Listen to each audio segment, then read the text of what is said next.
장동혁 당대표의 신앙 고백은 실로 하나님이 보시기에 합당한 믿음이라고 볼 수 있습니다. 지금부터 5년 전 장동혁 대표의 인터뷰에서 발췌한 녹음 내용을 들어보도록 하겠습니다. 집에서 교회까지는 어린아이 걸음으로 하면 30분 넘게 가야 하는 거리지만 일요일 낮 예배, 저녁 예배, 토요일 학생부 예배, 수요일 저녁 예배까지 눈이 오나 비가 오나 열심히 예배에 참석했습니다. 밤에 교회를 갔다 오려면 그 어두운 밤길이 무섭고 힘들었지만 한 번도 빠지지 않고 교회에 열심히 나갔습니다. 그러나 대학 때부터 신앙이 흔들리기 시작했고 그 다음부터는 그저 주일 낮 예배만 참석하는 썬데이 크리스찬이 되었던 것 같습니다. 말로는 성경 말씀을 이야기하고 하나님을 이야기하고 십자가를 이야기하지만 하나님이, 예수님이 내 안에 있었던 것 같지는 않습니다. 성령이 내 안에 살아 움직였던 것 같지는 않습니다. 그런데 작년 4월 어느 날 하나님께서 갑자기 제게 찾아오셨습니다. 살아계신 하나님, 능력 있는 하나님 제게 찾아오셨습니다. 그때 제게 주신 말씀 예레미야 33장 3절 말씀이 내게 부르짖으라. 그러면 내가 너에게 응답하겠고 네가 알지 못하는 크고 비밀스러운 놀라운 일들을 내게 보이겠다고 말씀하셨습니다. 그날부터 하루에 6시간 7시간씩 주말이면 토요일 주일 내내 성경 말씀을 읽기 시작했습니다. 어렸을 때부터 그렇게 읽었고 주일마다 설교 말씀으로 들었던 그 성경 구절들이 다시 한 글자 한 글자 살아서 제게 들어오기 시작했습니다. 그 말씀을 읽고 깨닫고 하나님의 그 놀라운 비밀들을 알아가는 것이 너무나 즐겁고 또 두렵고 떨려서 말씀 읽는 것을 멈출 수가 없었습니다. 그러면서 성경에서 하나님께서 무엇을 말씀하시려고 하는 것인지, 왜 이 땅을 창조했으며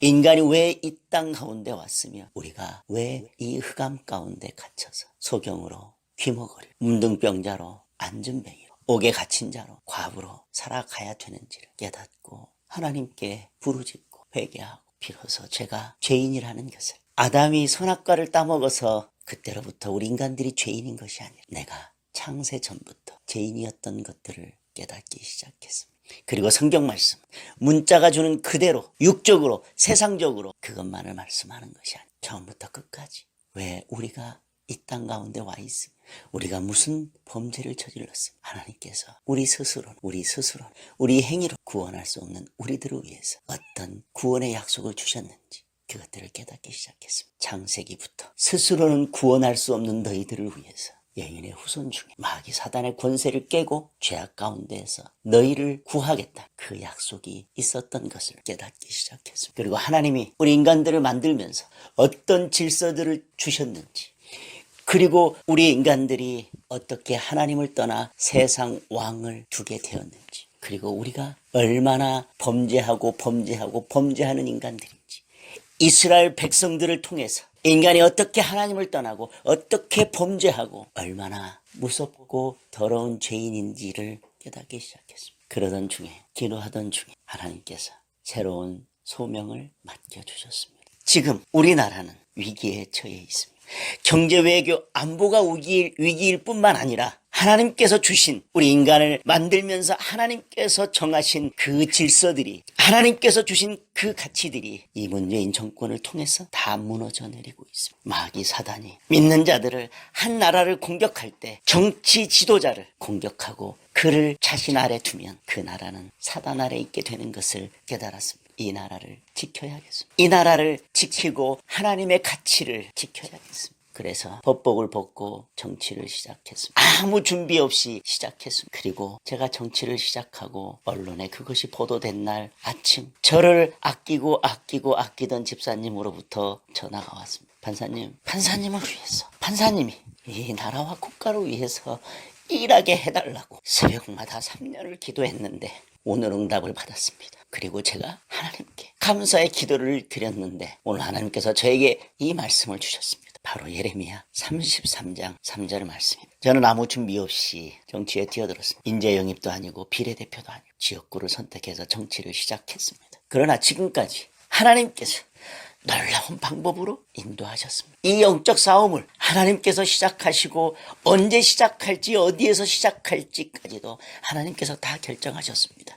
저는 이 싸움을 하나님께서 승리로 끝마치실 것을 믿습니다. 하나님께서 저에게 주신 소명이 있기 때문에 하나님께서 이 싸움을 승리로 끝마치실 것을 믿습니다. 날마다 캠프 식구들과 성경 말씀을 보고 기도하고 있습니다. 하나님께서 이 선거 과정을 통해서 어떻게 역사하시고 어떤 드라마를 써 가시는지 우리 함께 기도하며 하나님의 살아계심을, 하나님의 능력을, 대장 되신 하나님을 경험하자고 선포하며 나아가고 있습니다. 선거운동 며칠 하고 나서 어느 날 밤에 집사람이 펑펑 울었습니다. 너무 힘들어서 더는 못하겠다고. 저도 너무 힘들어서 한 발자국도 나가기 힘든 그날, 저와 집사람은 손을 잡고 기도했습니다. 하나님께서 주신 소명이 없다면 저도 집사람도 한 발자국도 더 갈 수 없을 것만 같습니다. 그러나 하나님께서 이 싸움을 시작하셨고 승리케 하실 것을 믿기 때문에 하나님만 붙잡고 나아갑니다. 우리가 이렇게 힘든 것은 하나님께서 저를 하나님의 도구로 사용하기 위해서 낮추고 겸손케 하는 과정이라고 믿습니다. 하나님, 제가 이 싸움을 싸우며 만나는 모든 사람마다 그게 혹여 상대 후보일지라도 싸움의 대상이 아니라 결국 함께 손붙잡고 하나님 나라로 같이 가야 할 하나님의 지체인 것을 깨닫게 하시고 그 마음으로 선거운동을 할 수 있도록 하나님 도와주십시오. 그렇게 기도하고 지금까지 저와 집사람은 흔들림 없이 달려왔습니다. 상대방을 깎아내리고 나를 높이는 것이 아니라 상대방을 높이며 상대방을 높여주고 저는 하나님께서 높여주시기를 간구하며 지금까지 왔습니다. 여러분 기도해 주십시오. 저를 하나님께서 끝까지 책임져 주시도록. 아니, 제가 정치 끝내는 그날까지 하나님께서 주신 이 소명을 붙잡고 여기에서 한 발자국도 움직이지 않고 늘 하나님 곁에 붙어서 하나님만 바라며 일할 수 있는 정치인이 되게 해달라고 기도해 주십시오. 그리고 저는 이제 저의 모든 삶을 하나님께 드립니다. 하나님께서 저를 쓰시고 하나님께서 저를 사용하실 것입니다. 이 나라와 이 민족을 위해서, 그리고 하나님께서 이 나라와 이 민족 위에 세우고자 하시는 하나님의 가치를 위해서, 지키고자 하는 하나님의 가치를 위해서 저를 사용하시도록 저를 내어드립니다. 그렇게 사용될 수 있도록 여러분도 함께 기도해 주십시오. 모든 영광을 하나님께 돌립니다. 여러분도 저를 통해서 하나님께서 역사하시고 살아계시며 하나님이 대장 되심을 함께 경험하시기를 간절히 기도하겠습니다. 이번 국민의힘 당대표 선거를 통하여 하나님이 대한민국을 얼마나 사랑하시고 아끼시는지를 느꼈습니다. 사람의 생각을 뛰어넘으시는 하나님께서는 작금의 대한민국의 위기를 전화위복이 되게 하심을 믿습니다.